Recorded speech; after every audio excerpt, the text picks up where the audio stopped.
Assalamualaikum student, welcome to the e-classes of Sufa English High School. This is continuing of history chapter number 9. So let's start with a new paragraph, the end of Adil Shah and Qutub Shah.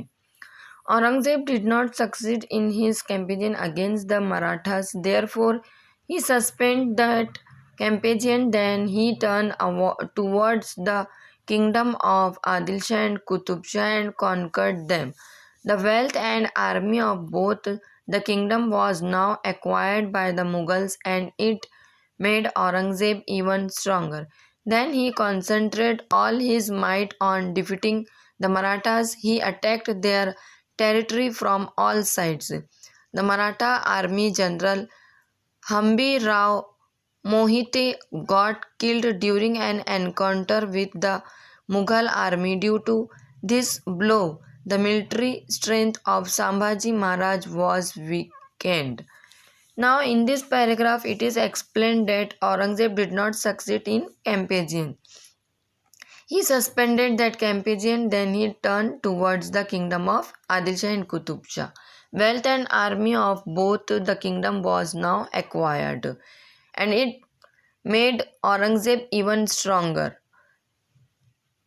He concentrated all his might on defeating on Marathas. The Maratha army general Hambi Rao Mohite got killed during an encounter. Due to this blow, the military strength of Sambhaji Maharaj was weakened. Now go to the next paragraph, administration of Sambhaji Maharaj.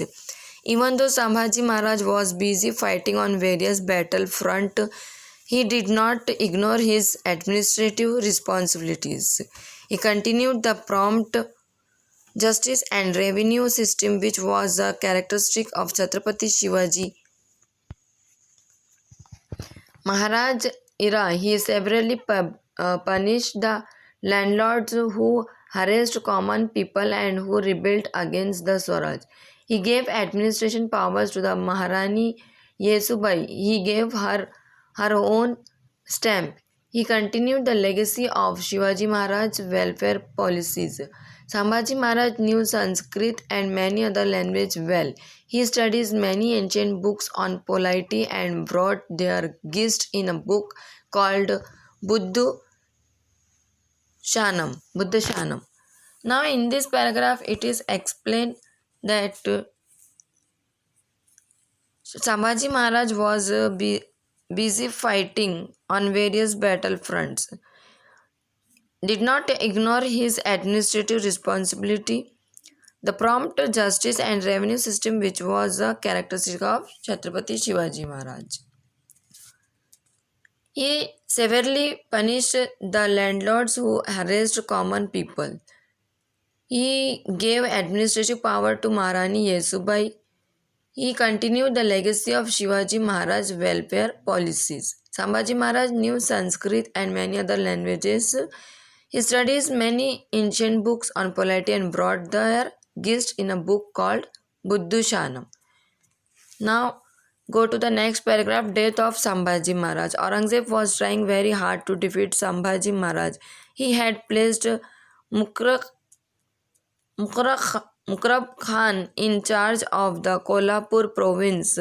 Mukarrab Khan learnt that Sambhaji Maharaj was at Sangameshwar in Konkan. He raided the place and captured Sambhaji Maharaj. When Sambhaji Maharaj was taken to the emperor, he placed him fearlessly by the emperor's orders. He was brutally put to death on 11th March 1689. This Maratha Chhatrapati did not compromise his self-respect and faced his death nobly and bravely.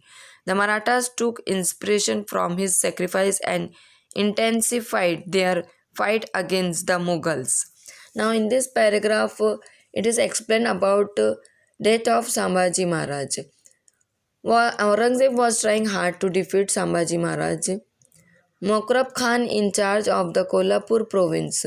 Mukarrab Khan learnt that Sambhaji Maharaj was at Sangameshwar in Konkan. When Sambhaji Maharaj was taken to the emperor, he faced him fearlessly. He was brutally put to death on 11th March 1689. Chhatrapati did not compromise his self-respect and faced his debt nobly. The Marathas took inspiration from his sacrifice and intensified their fight against the Mughals. Okay, student, it is enough for today. I will continue in the next video. So, take care and thank you.